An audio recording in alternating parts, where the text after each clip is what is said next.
Perreault from RE/MAX with your weekly home update for the Portland metro area with data through the week ending August 18th, including Vancouver, Washington. This week, I'm in Dallas, Texas, thus seeing a hotel room behind me, attending a real estate education program from Tom Ferry, the program that I'm a coach for.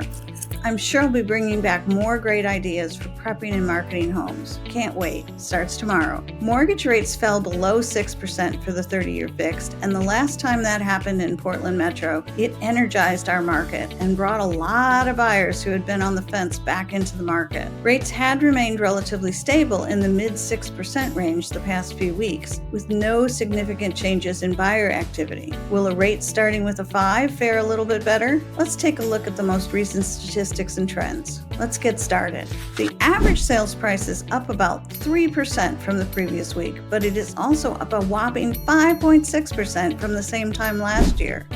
This graph shows the ups and downs that are common when dealing with a smaller data set. So, looking at the larger set of numbers, which is the average sales price so far in August, we're looking at sales prices that are about 3.2% higher than last year around this time. Once again, the sales we are looking at are for transactions that went under contract about 30 days ago, plus or minus a few, when mortgage rates were more than 0.5% higher than they are now. It will take about another week or so, maybe even a month, before we see the effects of the current lower rates. Supply remained flat from the previous week. This means that the number of homes available to buyers remained constant.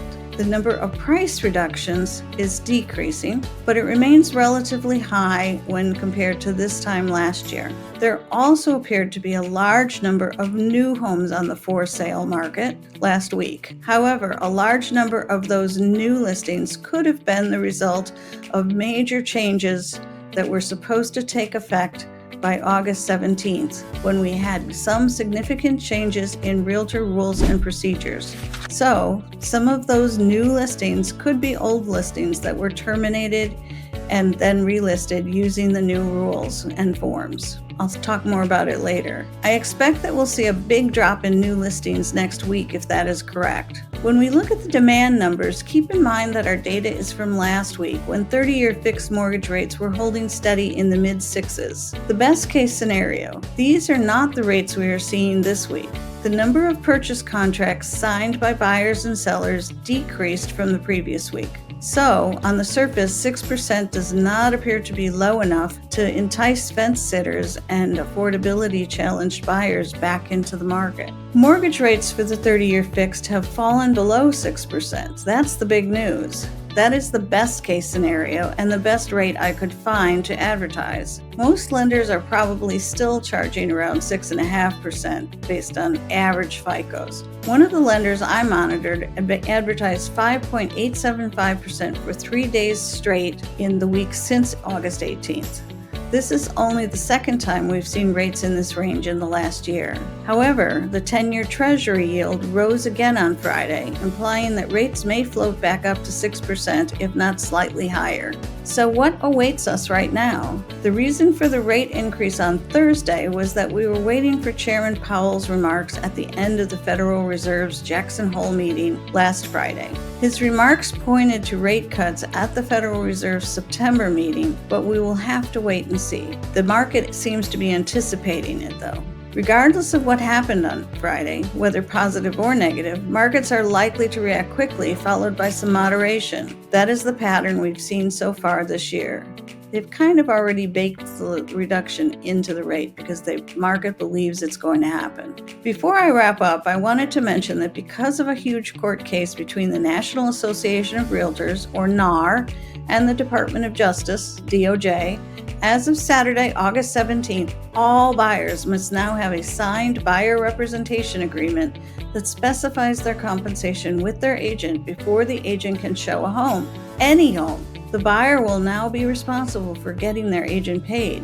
which is a big change from years where the seller was paying both their own agent and the cooperating agent, meaning the buyer's agent. Our expectation is that buyers will start requesting a credit toward these fees from the seller as part of their overall offer because they just don't have the extra money. Sellers that are willing to indicate that they will consider paying this will probably be much better off than those that refuse, as many buyers do not have an extra 3% laying around, and they just can't buy the houses where the seller won't contribute. Another twist in the picture is that the seller's willingness to offer a credit concession to the buyers may not be advertised anywhere on the MLS.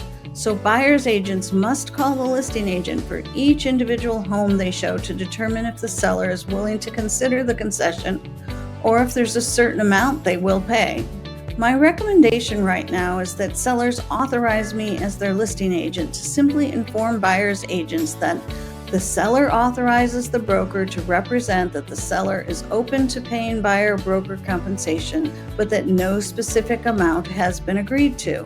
There's going to be a lot of confusion on this issue in the coming weeks, so if you have any questions about this NAR ruling and settlement, please let me know, or any questions about the market. So as you can see, this is definitely a chaotic market with lots of changes from week to week. If you have any questions or thoughts, feel free to call me at 503-683-1885 or send an email to Lauren at pdxhomesforsale.com. Subscribe to our newsletter and/or our YouTube channel to make sure that you don't miss any updates, and feel free to share the video with anyone who may be concerned about the real estate market in Portland. Have a great week, and I'll see you right here next week. I'm going off to the conference.